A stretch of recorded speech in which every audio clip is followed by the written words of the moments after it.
Midweek update, and here is where we've moved since yesterday's video. Quarterback first. We are pivoting off Daniel Jones and back to Justin Herbert at 6,800 with a dash rank of 100. Tennessee have one of the worst defenses overall with an opponent rank of 25, and we're getting leverage at just 2.73% ownership. Herbert is averaging 22 fantasy points per game, with 26, 33, and 19 in his last three, and he's projected for 21, which we consider reliable given his long run of starts. The profile is stable and trusted, as essentially. Sports recently revisited how he's led the Chargers offense since his debut year, underscoring the franchise's commitment to his high-volume role. This is a classic ceiling plus leverage correction from yesterday. At running back, we're reversing yesterday's salary relief and going back up to Christian McCaffrey at 8,800 with a dash rank of 100. The Giants have one of the worst defenses overall with an opponent rank of 30. McCaffrey is projected for 25, and he's at 29% ownership. The game-to-game line of 10, 42, and 24 paired with his 25 per game average gives us the best combination of floor and slate-breaking ceiling on the board.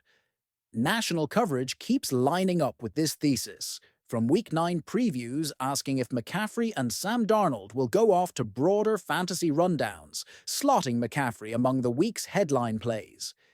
Yesterday we sacrificed premium RB to open salary.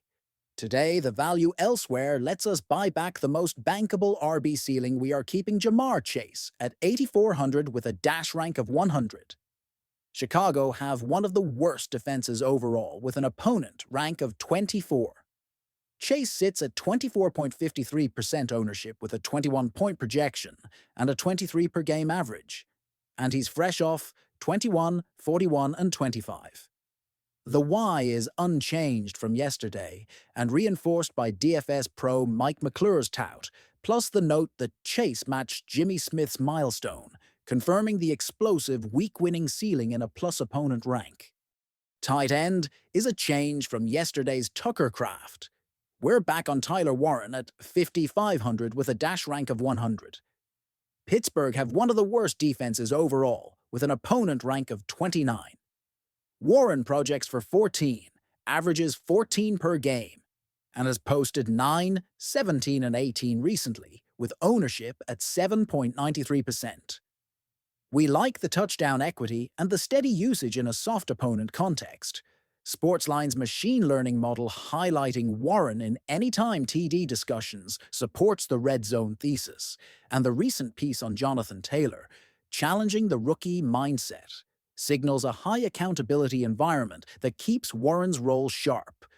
Flex is a move from Ladd McConkey to Brian Thomas Jr. at 6,200 with a dash rank of 100. Las Vegas have one of the worst defenses overall with an opponent rank of 22.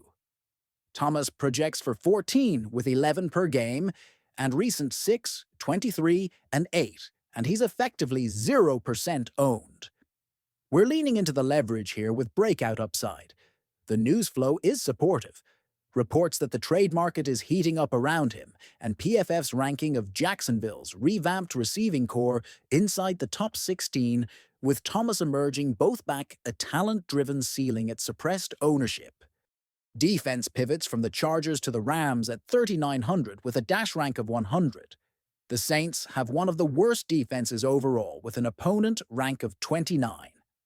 The Rams are projected for 8 at 7.97% ownership with 11, 17, and 1 in their last three. This gives us a comparable ceiling while decoupling from our Chargers' offensive exposure, and it plays into a pressure-driven path to sacks and short fields. Quick value notes if you are building multiple lineups. Geno Smith at 4,600 versus Jacksonville, who have one of the worst defenses overall with an opponent rank of 20, projects for 15 at 3.8% ownership. Recent 3, 10, and 8 show the volatility, but the Raiders' pass-catching room could get a bump if the reported Tyler Lockett signing finalizes, and the recent PFF debate after Chiefs-Raiders underlines the range of outcomes. Tournament dart only. Kyle Monangai at 4,600 versus Cincinnati, who have one of the worst defenses overall with an opponent rank of 31, projects for 15, and is massive chalk at 69.1%. The recent 17-2 highlight the volatility, but the field's confidence comes from the opponent, rank and price. Decide if you want to ride with the crowd or pivot around this ownership. Joan Jennings at 4,300 versus the Giants, who have one of the worst defenses overall with an opponent rank of 30, projects for 11 at 6.53% ownership. Recent 9-7-2 keep the floor modest, but his big game profile is real, as highlighted in coverage of his rare Super Bowl double-score feat. Colston Loveland at 3,300 versus Cincinnati, who have one of the worst defenses overall with an opponent rank of 31, projects for 6 at 2.97%. The controversial OPI call in the Saints game underscores that he's in the root tree, pure punt, viable if you need savings. Wing Sky Moore at 3,000 versus the Giants, who have one of the worst defenses overall with an opponent rank of 30, projects for 2 at essentially 0%. The trade to San Francisco is the entire thesis.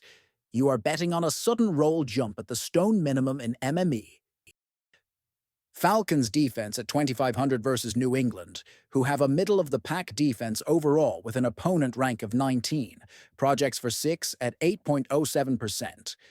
Recent 0, 4, and 9 with a salary saver profile that keeps your lineup flexible. Recap of the changes from yesterday and why.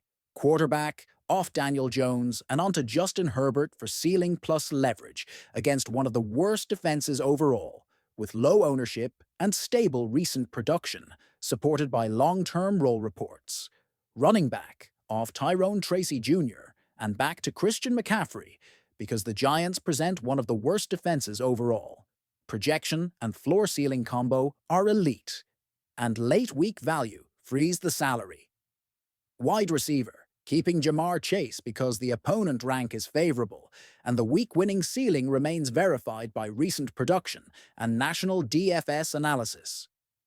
Tight end, off Tucker Kraft and onto Tyler Warren for touchdown equity and a soft opponent rank, with supportive news around anytime TD models and a high accountability team culture. Flex, off Lad McConkey and onto Brian Thomas Jr. to capture 0% ownership leverage with emerging role upside backed by trade buzz and positive unit rankings.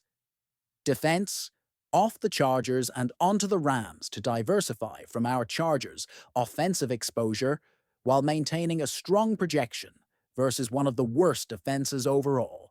We will update again if ownership or late news shifts rolls before lock.